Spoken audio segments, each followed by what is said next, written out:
Hello, Magic Casters of all shapes and sizes. My name is Chance. Welcome to my Spellbook, and thank you so much for taking a look at the 29th episode in our third level spell series.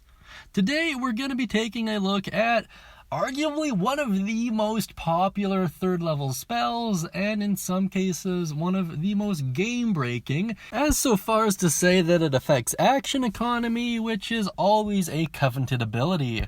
Today we're talking about Haste, ladies and gentlemen, the quick spell as it were. It is usable by the sorcerer, wizard, and the artificer, and it is found in the good old player's handbook.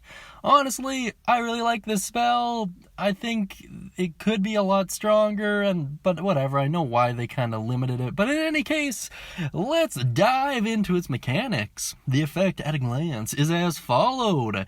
Pick a willing creature within range. For the duration, the creature has ×2 movement, +2 to AC, advantage on dex saves, and an additional action which can be used for one weapon attack, a dash, a disengage, hide, or use an object. So it's kind of a limited action, as it were.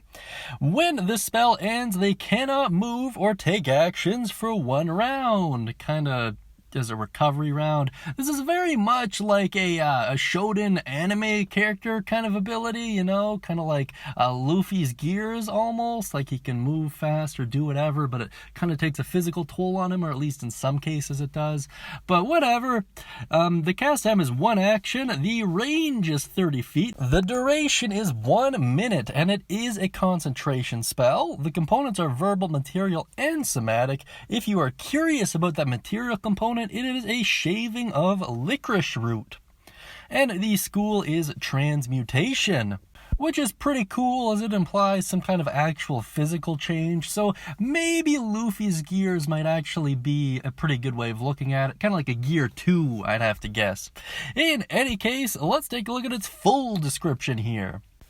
Choose a willing creature that you can see within range. Until the spell ends, the target's speed is doubled and it gains a +2 bonus to AC. It has advantage on dexterity saving throws and gains an additional action on each of its turns. That action can be used only to take the attack, one weapon only, dash, disengage, hide, or use an object action. When the spell ends, the target can't move or take actions until the end of its next turn, as a wave of lethargy sweeps over it. Man, I kept tripping over my tongue there, I do apologize. But in any case, it's pretty cool. It's really simple in terms of the way it operates. It's just a good spell. I suppose you can twin spell it if you absolutely have to, but I think it's just, I don't know, I think it's nice. That being said, before we move on to the alternative uses, if you like this channel, and if you like the way we go through everything, and if you're curious about the amazing new game Pathfinder 2e, please do check out my channel all about Pathfinder 2e. We have around 100 episodes now, and it's showing no signs of slowing down in terms of growth, so please do check that out. Personally, I kind of like Pathfinder 2e more than 5e right now. I've just been playing 5e a lot, and a little bit of a change is never a bad thing. That being said, check that out. I really do appreciate it. Now let's move on to the alternative uses here. So the best alternative use that I've seen this spell used for repeatedly is really just helping out a more frail or important figure. This is especially good for escort missions or anything of the like. Outside of that, this is also a great spell to use when plans are going off and you need to be somewhere else really quick. Naturally, running away does kind of factor into that, but I really like it being used as interacting with multiple objects at a single time, pulling switches, levers, opening and closing doors at a rate that no one else can. Stuff like that just seems really cool.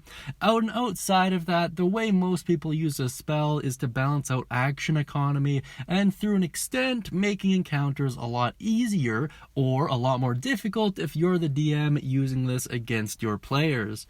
That being said, let me know how you use Haste down beneath in the comments section. I really do appreciate it. Be sure to mention any thoughts, questions, comments, or concerns as well.